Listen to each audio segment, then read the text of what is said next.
And welcome. Once again, Mechabellum ladder climb. Just once again playing some live rounds here on Twitch. Some people joining from time to time. It's good stuff. I just love this game so much. Like the auto battler and the RTS combination is exactly what I want it to be.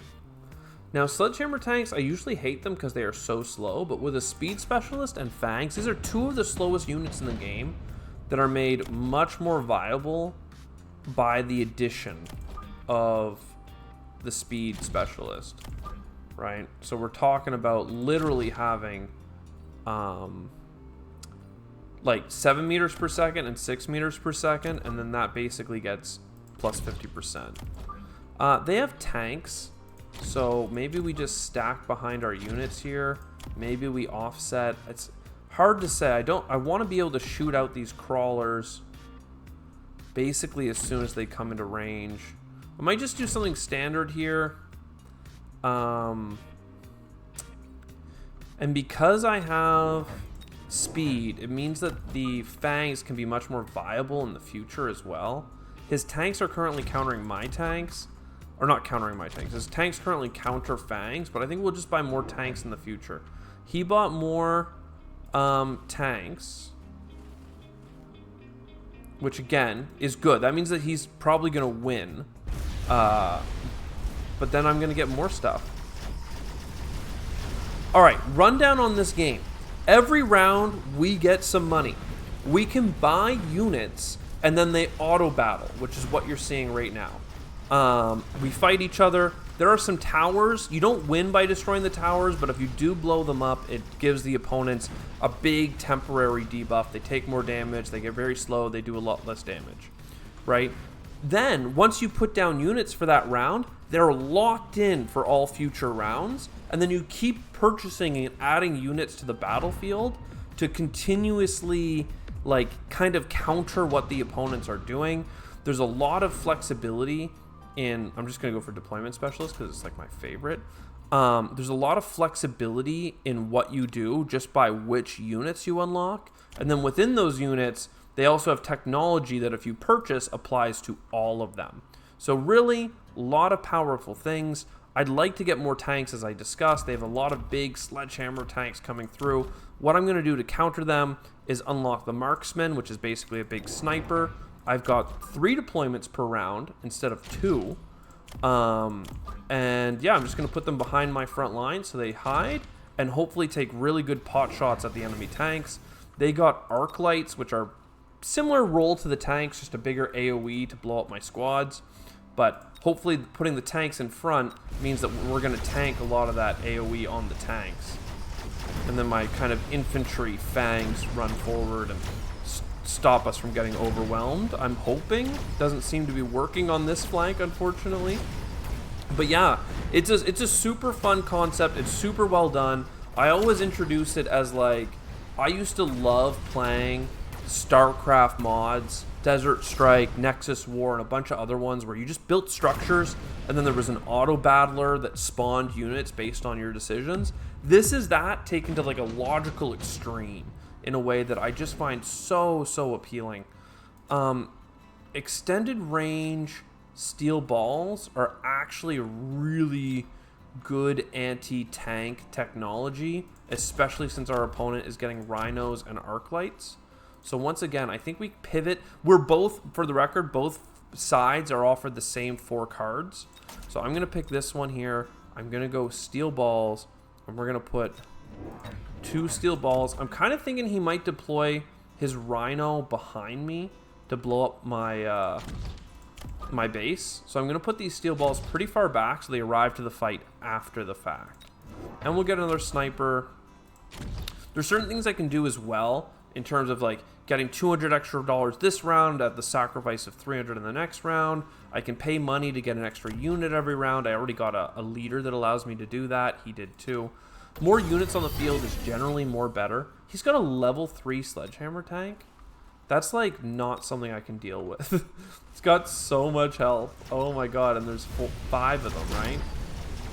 Yeah, they just absolutely obliterate my front line here. These steel balls did come forward, and you can see the Rhino is like a big, heavy armored single unit. Steel balls excel at killing individual targets. They're not really good at doing this little swarm mop-up, which you can see we're struggling with now. But they are doing a great job of like slicing up these tanks, in addition to the sniper. So we are going to lose. We've been losing every round right now against this DNJM here. Unfortunately, he absolutely is ahead of me. I'm not exactly sure what we should transition into. Perhaps additional range on our fangs, like our infantry dudes, to keep them out of the fight a little bit longer. Might save them from taking as many sledgehammer tank hits in the opening volleys. Maybe even just putting some behind. You can see though, these lasers do a really good job. We just blew up their base, so they have a huge debuff right now. And that was a perfect time for us to go in and snipe just a few with those steel balls. We're just holding on, but we're not quite making the difference. He can go for top supply specialist, which is really unfortunate for me. I think I have to as well. It's really expensive. It's slow tempo, but I think if he gets it, I'm screwed. I could go for healing ray, or I could go for range. I also have 3 deployments to make, so I can only buy something worth 200. Unless I just... If I get a squad of tanks in the middle, it'll get blown up pretty much immediately. I don't know, maybe that's fine. I'm really struggling to find a way around all this tankage. So I can get a steel ball. I can actually get 2 squads of steel balls. That might be enough to kind of cut through the center and then get a sniper. I'm not super sure that this is going to be good enough because he has so many of these crawlers at this point, which are absolutely staying alive because all of my tanks, which are the counter to the crawlers, are kind of dying in the opening of the round. And now all our laser boys, you can see they're wasting their time shooting at these crawlers. I didn't have enough tanks in the center line. We're doing okay on this left flank, it would seem. We just struggle in the center and the right flank, which are not good places to be struggling. These tanks, let's see how this goes. Again, they're going to blow up our base, and that means that we get a huge debuff, and now we're in trouble. I'm almost at, like, I'm hitting a really, like, brick wall here, it would seem. Getting increased defense seems pretty good. All of our units now have more health. Upgrading the tanks will give them twice as much health. Upgrading you will give you more health. I think what we need is either arc lights or sledgehammer tanks.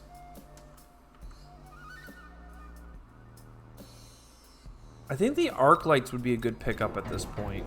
We just put them down. They're going to give us an additional ability to clear away these crawlers, which are these really weak units that are flooding with us every round. And that leaves me enough to get healing on the steel balls, which might keep them in the fight long enough to just sweep. So we'll start with healing on the steel balls and see where it goes. He's got even higher level tanks. That's why I don't want to get more tank stuff, because he has level 4 tanks. That's going to be good enough to keep us on our toes. Like, our tanks are not going to be better than their tanks, unfortunately, at this point. Once again, this seems to be going a lot better with these additional arc lights clearing up these swarmers. And now, because of this technology we get, we're healing on these steel balls. So they have so much more staying power if they can just close distance. Heal up, heal up, heal up. Not quite enough. Again, though, going in on these center tanks. These ones are really high level, level 4. It's quite a bit. But now, because these guys are so fast, remember we also took speed specialists at the start, we were able to blow up their base, and now we should do a clean sweep with them. So this is the first time we're winning. He went for top supply, I went for top supply. I mean, I say we're winning, but like it's a pretty sad game too. Because he's going at us with so many ground units that are swarming us, another thing to consider is just getting a giant unit that specializes in countering that. I've been leaning against it because we have a deployment specialist, but especially with an amplifying core, 75 health and attack, I think we have what it takes now to like get 2 Vulcans, which are just flamethrower boys that are going to absolutely peel off the baddies for us here. You will get the attack bonus, and then the steel balls getting upgraded is pretty much the most important. And then probably, now that we have so much like swarm, another sniper seems to make a lot of sense to me. 50 extra dollars, we will upgrade a sniper to level 3. Okay, they've got electromagnetic shock, which turns off technology when they shoot us. That's pretty good for countering tech. In particular, the steel balls healing themselves. Annoying. Fortunately for us, we are getting a lot of kills on their swarms right now with the flamethrowers, but without healing on the steel balls, I'm not sure if we've got what it takes right now. The snipers are doing their best. They just can't quite get through these heavy tanks. Like, they do get quite powerful as they level up. But here's the flank. This steel ball blowing up the base could be enough to get us around. Again, we're only healing some of the time because they disable our tech. But that's the other thing is, I always say this when I'm talking about winning one flank or the other. It only makes sense to overload one flank to win it quickly if you are a fast person, speed specialist, using units that go 19 meters per second or whatever, because these tanks, right, they're so slow that he did get through. He is going to blow up my base, right? He would have crushed me without losing half of those tanks had they been a little bit faster. They would have been able to get to the base and destroy it. But instead of being able to get to the base, they spent pretty much all of their time oh wow, that was a complete tie. Just slowly crawling across. Aerial specialty is worth going into at this point. Absolutely. What we want to do with aerial specialty is not go for overlords. We just want to go for Phoenix. Phoenix are really strong anti-individual targets. So that's pretty good. We keep winning on this left flank, I feel, so let's just like triple down on Phoenix and let's keep upgrading these steel balls. They are absolutely what's keeping us in the fight. We have some money. I think upgrading our sniper line is really important as well, and then perhaps everything else. I mean, more armor on the tank. Yeah, I think we just do a complete, basically, upgrade round.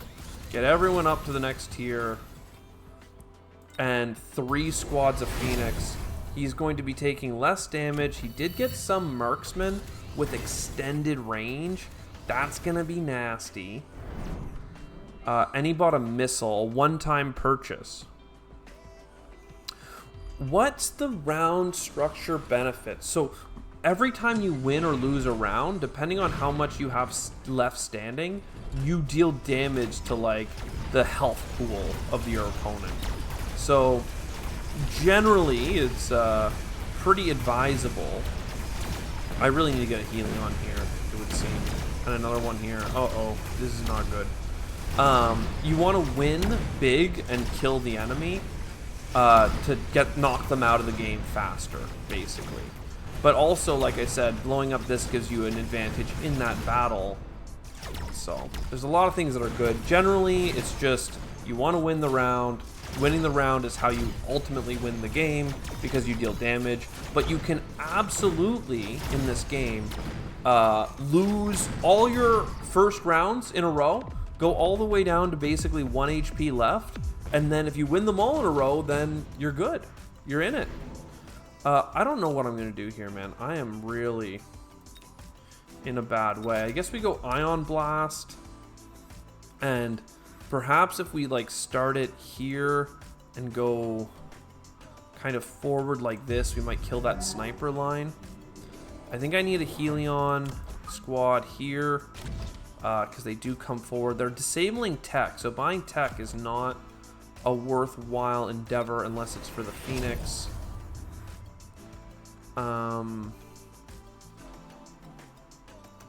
You know what I should have done? I'm realizing I should have just got a melting point.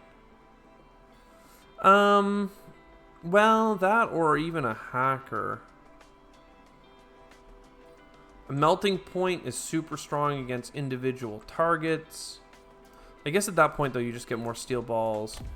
We could give them extended range. Let's do that. Let's get an additional steel ball squad on this side.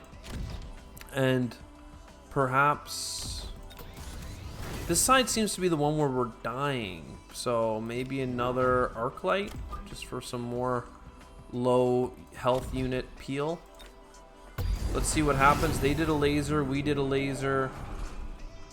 Come on, baby. Trying to kill all these snipers with this slow laser. They're doing something similar. They actually basically killed my Helion before the fight even started, so I feel like I got pretty much owned here. And again, we're spending all of our time killing like small units. So yeah, I think this is a GG. Like Guards of Atlantis 2 board game, if you've played that. I have not played Guards of Atlantis, but I did. I think that one's based on like a MOBA, basically, if I understand or if I remember correctly. But anyways, I got wrecked. I got ruined by tanks here. Makes me quite sad. I'm gonna end this recording though and start a new one. And we do